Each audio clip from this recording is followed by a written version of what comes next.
ಉತ್ತರ ಕರ್ನಾಟಕದ ಹೆಮ್ಮೆಯ ರೈತ ಧ್ವನಿ ಟಿವಿ ಚಾನೆಲ್. ಬೆವರಿಗೊಂದು ಭರವಸೆ.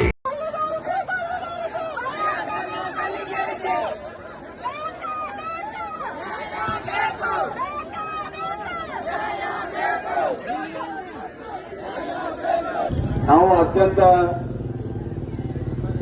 ದುಃಖಕರವಾಗಿರುವಂತ, ಆಘಾತವಾಗಿರುವಂತ, ಆಕ್ರೋಶವಾಗಿರುವಂತ ಸನ್ನಿವೇಶ ನಾವು ಸರಿ. ನಮ್ಮ ಹೆಣ್ಮಕ್ಳೆಲ್ಲ ಮಾತಾಡಿದ್ವಿ, ನಾವು ನೋಡಿದ್ವಿ. ಹೊಟ್ಟಾಗಿನ ಕರಳು ಆಚೆ ಬರುವ ರೀತಿಯಲ್ಲಿ ಅವ್ರು ಮಾತನಾಡಿದ್ದಾರೆ. ಆ ಸಂಕಟ ಇದೆ, ಆ ನೋವಿದೆ. ಇವತ್ತು ಹಾಡೇ ಆಗಲು ಸ್ವಲ್ಪ ಸುಂದರಮ್ಮ ಸಾಕು ದಯವಿಟ್ಟ. ಈ ನೋವನ್ನ ಯಾಕೆ ಇಷ್ಟು ನೋವಿದೆ ಅಂದ್ರೆ, ಹಾಡೇ ಹಗಲು ಕಾಲೇಜ್ ಕ್ಯಾಂಪಸ್ ನಲ್ಲಿ ಧೈರ್ಯವಾಗಿ ಸಾವಿರಾರು ವಿದ್ಯಾರ್ಥಿಗಳು ಓಡಾಡುವಂತಹ ಜಾಗದಲ್ಲಿ ಚಾಕು ಹಿಡಿದು ಕೊಲೆಯನ್ನ ಮಾಡ್ತಾರೆ ಅಂತಂದ್ರೆ ಅದ್ರ ಹಿಂದೆ ಎಷ್ಟು ದೊಡ್ಡ ಪ್ರಚೋದನೆ ಇದೆ ನಾವು ಅರ್ಥ ಮಾಡ್ಕೋಬೇಕು. ಅದ್ರ ಹಿಂದೆ ಎಷ್ಟು ದೊಡ್ಡ ಷಡ್ಯಂತ್ರ ಇದೆ ಅರ್ಥ ಮಾಡ್ಕೋಬೇಕು. ಅವನು ಮಾಡಿದವನು ಒಬ್ಬನೇ ಇಲ್ಲ, ಅದರ ಹಿಂದೆ ಇನ್ನ ಹಲವಾರು ಜನಗಳಿದ್ದಾರೆ. ಇದರಲ್ಲಿ ವೈಯಕ್ತಿಕ ವಿಚಾರ ಅಷ್ಟೇ ಅಲ್ಲ, ದ್ವೇಷದ ವಿಚಾರ ಇದೆ. ಸಾಮಾಜಿಕವಾದಂತ ಒಂದು ದ್ವೇಷ ಇಡೀ ರಾಜ್ಯದಲ್ಲಿದೆ ಇವತ್ತು. ಈ ದ್ವೇಷ ಬರೋದಕ್ಕೆ ಆಡಳಿತ ಮಾಡುವಂತ ಕಾಂಗ್ರೆಸ್ ಪಕ್ಷದ ಪಕ್ಷಪಾತ ಇವತ್ತು ಇದೆ. ಬಂಧುಗಳೇ, ನಮ್ಮ ಕಾಲದಲ್ಲಿ ಅಮಾಯಕ ಒಬ್ಬ ಹೆಣ್ಣುಮಗಳ ಮೇಲೆ ಚಿಕ್ಕಮಗಳೂರಿನಲ್ಲಿ ರೇಪ್ ಆಗಿ ನಾವು ಅದನ್ನ ಬಿಡಲಿಲ್ಲ. ಅದನ್ನ ಪ್ರಾಸಿಕ್ಯೂಷನ್ ಮಾಡಿ ಗಲ್ಲಿಗೆ ಏರಿಸುವಂತಹ ಶಿಕ್ಷೆಯನ್ನ ಕೊಡಿಸಿದ್ದೇವೆ. ಗಲ್ಲಿಗೆ ಏರಿಸುವಂತಹ ಶಿಕ್ಷೆಯನ್ನು ಕೊಡಿಸಿದ್ದೇವೆ. ಇದು ನಮ್ಮ ವಕೀಲರು ಹೇಳಿದಂತೆ ಇಡೀ ಕರ್ನಾಟಕ ಜನತೆ ನೋಡಿದೆ ಇದನ್ನ. ಇದರಲ್ಲಿ ಬಹಳ ದೊಡ್ಡ ತನಿಖೆ ಮಾಡುವಂತದ್ದೇನಿಲ್ಲ. ಕೂಡಲೇ ಸಂಬಂಧಪಟ್ಟಂತ ತನಿಖೆಯನ್ನ ನಿಷ್ಪಕ್ಷಪಾತವಾಗಿ ಆಗಬೇಕು. ಆ ನೇಹಾ ಹಿರೇಮಠನ ಆ ಮಗುವಿನ ತಂದೆ ಕರ್ನಾಟಕದ ಪೊಲೀಸರ ಮೇಲೆ ವಿಶ್ವಾಸ ಇಲ್ಲ ಅಂತ ಹೇಳಿದ್ದಾರೆ. ಈ ಸರ್ಕಾರದ ಮೇಲೆ ವಿಶ್ವಾಸ ಇಲ್ಲ ಅಂತ ಹೇಳಿದ್ದಾರೆ. ಅವರು ಕಾಂಗ್ರೆಸ್ ಪಕ್ಷದ ಕಾರ್ಪೊರೇಟರ್ ಆದರೂ ಕೂಡ ಸರ್ಕಾರ ನಡ್ಕೊಂಡಿರುವಂತಹ ರೀತಿ, ಮುಖ್ಯಮಂತ್ರಿಗಳು, ಗೃಹ ಮಂತ್ರಿಗಳು, ಉಪಮುಖ್ಯಮಂತ್ರಿಗಳ ಹೇಳಿಕೆಯನ್ನ ನೋಡಿದ ಮೇಲೆ ಅವ್ರು ಹೇಳಿದ್ದಾರೆ, ನನಗೆ ನಂಬಿಕೆ ಇಲ್ಲ, ಸಿಬಿಐ ತನಿಖೆ ಆಗಬೇಕನ್ನುವಂತ ಹೇಳಿದ್ದಾರೆ. ಸಿಬಿಐ ತನಿಖೆ ಕೊಡಬೇಕು ಮತ್ತು ನಿಷ್ಪಕ್ಷಪಾತವಾದಂತಹ ತನಿಖೆ ಆಗಬೇಕು, ಅವ್ರಿಗೆ ಗಲ್ಲಿಗೇರಿಸಬೇಕು. ಅಲ್ಲಿವರೆಗೂ ನಮ್ಮ ಹೋರಾಟ ಮುಂದುವರಿತದೆ ಅನ್ನುವಂತ ಮಾತನ್ನ ನಾನು ಹೇಳಕ್ಕೆ ಇಷ್ಟಪಡ್ತೇನೆ. ಇದು ಒಂದೇ ಪ್ರಕರಣ ಅಲ್ಲ, ರಾಜ್ಯದಲ್ಲಿ ಹಲವಾರು ಪ್ರಕರಣಗಳಿದ್ದಾವೆ. ಇದೇ ಹಾವೇರಿಯಲ್ಲಿ ಒಬ್ಬ ಅಲ್ಪಸಂಖ್ಯಾತ ಹೆಣ್ಣುಮಗಳನ್ನ ಅದೇ ಕೋಮ್ ಸೇರಿದವರು 6 ಜನ ಬರ್ಬರವಾಗಿ ರೇಪ್ ಮಾಡಿದ್ರು. ಪೊಲೀಸರು ಏನ್ ಮಾಡಿದ್ರು? ಆಂಗಲ್ ಪೊಲೀಸರು ಯಾವ ಕೇಸ್ ಹಾಕಿದ್ರು, ಯಾವ ಸೆಕ್ಷನ್ ಹಾಕಿದ್ರು. ಆಮೇಲೆ ಆ ಹೆಣ್ಮಗಳು ಒಂದು ವಿಡಿಯೋನ ಬಿಟ್ಟ ಮೇಲೆ ಆಮೇಲೆ ರೇಪ್ ಕೇಸ್ ಹಾಕಿದ್ರು. ಅದು ಮುಚ್ಚ ಹಾಕುವಂತ ಪ್ರಯತ್ನ ಮಾಡಿದ್ರು. ಯಾರ ಹುನ್ನಾರದಿಂದ ಮುಚ್ಚ ಹಾಕೋ ಪ್ರಯತ್ನ ಮಾಡಿದ್ರಿ? ಯಾವ ರಾಜಕೀಯ ಒತ್ತಡದಿಂದ ಮಾಡಿದಿರಿ? ಅದೇ ರಾಜಕೀಯ ಒತ್ತಡ ಈ ಕೇಸ್ನಲ್ಲೂ ಇದೆ ಅಂತ ನಾನು ಹೇಳಕ್ಕೆ ಇಷ್ಟಪಡ್ತೇನೆ. ಇದನ್ನು ಮುಚ್ಚ ಹಾಕುವಂತ ರಾಜಕೀಯ ಒತ್ತಡ ನೇಹಾ ಹಿರೇಮಠನ ಕೊಲೆ ಕೇಸ್ನಲ್ಲಿ ಇದೆ ಅನ್ನುವಂತ ಮಾತನ್ನ ನಾನು ಹೇಳಕ್ಕೆ ಇಷ್ಟಪಡ್ತೇನೆ. ಬಂಧುಗಳೇ, ಇವತ್ತು ಕಾನೂನಿನ ಭಯ ಇಲ್ಲ, ಪೊಲೀಸರ ಭಯ ಇಲ್ಲ. ಯಾಕಿಲ್ಲ ಅಂತಂದ್ರೆ ಅವ್ರಿಗೆ ರಾಜಕೀಯ ರಕ್ಷಣೆ ಇದೆ. ಪೊಲೀಸ್ ಸ್ಟೇಷನ್ ನಲ್ಲಿ ಈಗ ಅವ್ರಿಗೆ ರಾಜ್ಯ ಮರ್ಯಾದೆ ಸಿಗ್ತಾ ಇದೆ.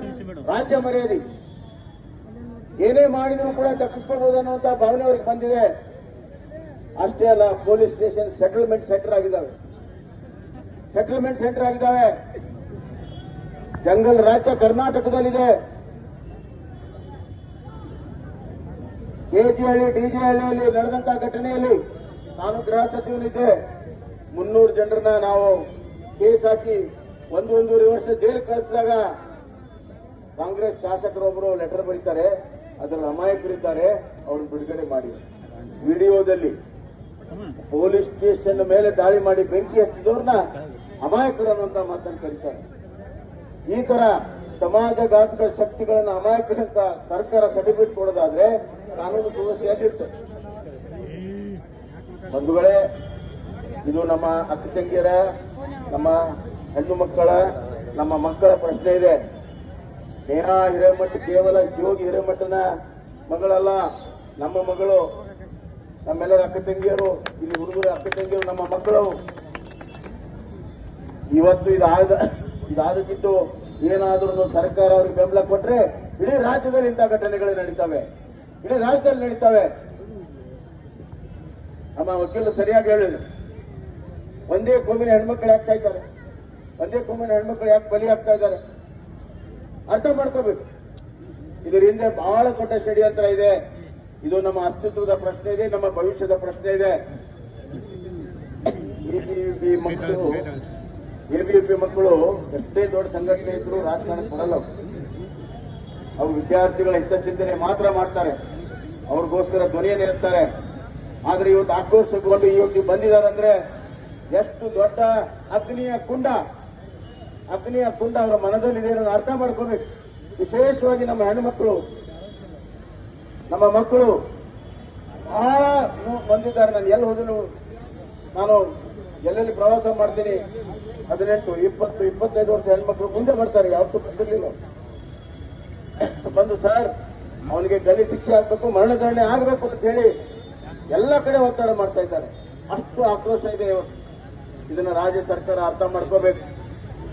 ಇಲ್ಲದಿದ್ರೆ ಈ ಅಗ್ನಿ ಕುಂಡ ಬರುವಂತಹ ದಿನಗಳಲ್ಲಿ ದೊಡ್ಡ ಒಂದು ಕ್ರಾಂತಿಯಾಗಿ ಪರಿವರ್ತನೆ ಆಗ್ತದೆ ಅನ್ನೋ ಎಚ್ಚರಿಕೆಯನ್ನು ನಾನು ಈ ರಾಜ್ಯ ಸರ್ಕಾರಕ್ಕೆ ಕೊಡ್ತಾ ಇದ್ದೇನೆ. ಲಾ ಅಂಡ್ ಆರ್ಡರ್ ಸರಿ ಮಾಡ್ಕೊಳ್ಳಿ. ಒಂದೇ ಕುಟುಂಬದ 4 ಸದಸ್ಯರ ಮರ್ಡರು, ಅಲ್ಲಿ ಒಂದೇ ಕುಟುಂಬದಲ್ಲಿ 2 ಸದಸ್ಯರ ಮರ್ಡರು, ರೇಪು, ಒಬ್ಬ ಹೆಣ್ಮಕ್ಳ ಬದಲೆ ಮಾಡಿ ಕಳಿಸುವಂತಹದ್ದು ದಿನನಿತ್ಯ ನಡೀತಾ ಇದೆ. ಜಂಗಲ್ ರಾಜ್ಯ ಆಗಿದೆ. ಆದ್ರೂ ಏನು ಆಗಿಲ್ಲ ಅನ್ನೋ ರೀತಿಯಲ್ಲಿ ಏನಾದ್ರು ಆದ್ರೆ ಒಂದು ಟ್ವೀಟ್ ಮಾಡಿಬಿಡೋದು, ಟ್ವೀಟ್ ಮಾಡಿಬಿಟ್ರೆ ಅವ್ರ ಕರ್ತವ್ಯ ಮುಗಿದು. ಇದು ರಾಜ್ಯ ನಡೆಸುವ ರೀತಿನ. ಮತ್ತೆ ಆ ಹೆಣ್ಮಕ್ಳ ಬಗ್ಗೆ ಜಾಲತಾಣದಲ್ಲಿ ಏನ್ ಬಿಟ್ಟು ಬಿಡು, ಯಾರು ಮಾಡ್ತಾ ಇದ್ದಾರೆ ಅದನ್ನ ಅದು ಕೂಡ ತನಿಖೆ ಆಗ್ಬೇಕು. ಜಾಲತಾಣದಲ್ಲಿ ಇದ್ದದ್ದು ಇಲ್ಲದನ್ನ ಸೇರಿಸಿ ಯಾರು ಮಾಡ್ತಾ ಇದ್ದಾರೆ ಅದು ಕೂಡ ತನಿಖೆ ಆಗ್ಬೇಕು. ಬಂಧುಗಳೇ, ಇದು ನಮ್ಮ ಕಾಲದಲ್ಲಿ ಆಗ್ತದೆ ಅಂತ ನಮಗೂ ನಾಚಿಕೆ ಬರ್ತಾ ಇದೆ, ನಮಗೂ ಬಹಳ ನಾಚಿಕೆ ಬರ್ತಾ ಇದೆ. ಇಷ್ಟೆಲ್ಲ ಆಗ್ತಾ ಇದೆ, ನಾವು ಅಸಹಾಯಕರಲ್ಲ ಅನ್ನೋದನ್ನ ತೋರಿಸೋದಕ್ಕೆ ಇವತ್ತು ನಮ್ಮ ಮಕ್ಕಳು ಮುಂದೆ ಬಂದಿದ್ದಾರೆ. ಅವರ ಜೊತೆಗೆ ನಾವು ಕೈ ಜೋಡಿಸ್ತೇವೆ, ಅವ್ರ ಹೆಜ್ಜೆಗೆ ಹೆಜ್ಜೆ ಇಡ್ತೇವೆ, ಅವ್ರ ಹೆಗಲಿಗೆ ಹೆಗಲು ಕೊಡ್ತೇವೆ, ನ್ಯಾಯಕ್ಕಾಗಿ ಹೋರಾಟವನ್ನ ಮಾಡ್ತೇವೆ. ಎಲ್ಲಿವರೆಗೂ ನ್ಯಾಯ ಸಿಗುದಿಲ್ಲ ಅಲ್ಲಿವರೆಗೂ ಹೋರಾಟವನ್ನ ಮಾಡ್ತೇವೆ, ಎಲ್ಲಿವರೆಗೂ ಅವನಿಗೆ ಗಲ್ಲಿಗೇರಿಸೋದಿಲ್ಲ ಅಲ್ಲಿವರೆಗೂ ಹೋರಾಟವನ್ನ ಮಾಡ್ತೇವೆ. ಈ ಹೋರಾಟ ಜನಶಕ್ತಿ ಮತ್ತು ರಾಜ್ಯಶಕ್ತಿ ನಡುವಿದೆ. ರಾಜ್ಯಶಕ್ತಿ ಗೆಲುವಾಗುತ್ತೆ, ಜನಶಕ್ತಿ ಗೆಲುವಾಗುತ್ತೆ. ನೋಡಿಬಿಡೋಣ ಒಂದು ಕೈ. ಯಾವಾಗ ರಾಜ್ಯಶಕ್ತಿ ಜನಶಕ್ತಿ ಹೋರಾಟ ಆಗಿದೆ, ಅವಾಗ ಜನಶಕ್ತಿಗೆ ಗೆಲುವಾಗಿದೆ, ಹೊರತಾಗಿ ರಾಜ್ಯಶಕ್ತಿಗೆ ಎಂದು ಗೆಲುವಾಗಿಲ್ಲ. ಈ ದೇಶದಲ್ಲಿ ದೊಡ್ಡ ಬದಲಾವಣೆ ತಂದಿದ್ದು ವಿದ್ಯಾರ್ಥಿಗಳು. ಜಯಪ್ರಕಾಶ್ ನಾರಾಯಣ ಅವರ ಸಂಪೂರ್ಣ ಕ್ರಾಂತಿ ಇವತ್ತು ದೇಶದಲ್ಲಿ ತಂದಿರುವಂತಹದ್ದು ವಿದ್ಯಾರ್ಥಿಗಳು, ಮತ್ತಾರೂ ಇಲ್ಲ. ಆ ವಿದ್ಯಾರ್ಥಿಗಳ ಶಕ್ತಿನ ನಿಮ್ಗೆ ಅರ್ಥ ಮಾಡ್ಕೊಳ್ಳಿ. ಅವರ ಭಾವನೆಗಳನ್ನ ನುಡಿಸಬೇಡಿ, ಕೆರಳಿಸಬೇಡಿ, ಪ್ರಚೋದಿಸಬೇಡಿ. ನಿಮ್ಮ ಹೇಳಿಕೆಯಿಂದ, ಬೇಜವಾಬ್ದಾರಿ ಹೇಳಿಕೆಯಿಂದ ತನಿಖೆಗೆ ಮುಂಚೆ ಸರ್ಟಿಫಿಕೇಟ್ ಕೊಡೋದನ್ನ ಬಿಟ್ಟುಬಿಡಿ. ನಿಮ್ಗೆ ಯಾರು ಹೇಳಿದ್ರು ಅದು ವೈಯಕ್ತಿಕ ವಿಚಾರ ಅಂತ, ಅದರಿಂದ ಷಡ್ಯಂತ್ರ ಇಲ್ಲ ಅಂತ ಯಾರು ಹೇಳ್ತಾರೆ? ತನಿಖೆ ಮಾಡೋಕ್ಕಿಂತ ಮುಂಚೆ ಸರ್ಟಿಫಿಕೇಟ್ ಕೊಡ್ತೀರಾ? ನೀವೇನು ಪೊಲೀಸ್ ಅಧಿಕಾರಿನ, ತನಿಖಾ ಅಧಿಕಾರಿನ? ಗೃಹ ಸಚಿವರು ಇರಬಹುದು, ಆದ್ರೆ ತನಿಖಾ ಅಧಿಕಾರಿಗೆ ಇರುವಂತಹ ಪವರ್ಸು ಗೃಹ ಸಚಿವರಿಗಿಲ್ಲ. ಆದ್ರಿಂದ ಬಂಧುಗಳೇ, ಇದನ್ನು ತೀವ್ರವಾಗಿ ಕಾಣಿಸೋದು ಅಷ್ಟೇ ಅಲ್ಲ, ಈ ಹೋರಾಟವನ್ನು ಮುಂದುವರಿಸೋಣ. ಎಲ್ಲಿವರೆಗೂ ಗಲ ಆಗೋದಿಲ್ಲ ಅಲ್ಲಿವರೆಗೂ ನಮ್ಮ ಹೋರಾಟ ನಿರಂತರವಾಗಿರ್ತದೆ, ಇದನ್ನು ಬಿಡುವುದಿಲ್ಲ ಅನ್ನುವಂಥ ಮಾತನ್ನ ಹೇಳಿ ನಿಮ್ಮ ಜೊತೆಗೆ ನಾನು ನಿಲ್ತೇನೆ ಅಂತ ಮತ್ತೊಮ್ಮೆ ಹೇಳಿ ನನ್ನ ಮಾತನ್ನು ಮುಗಿಸ್ತೇನೆ. ಭಾರತ್ ಮಾತಾ ಕೀ ಜೈ.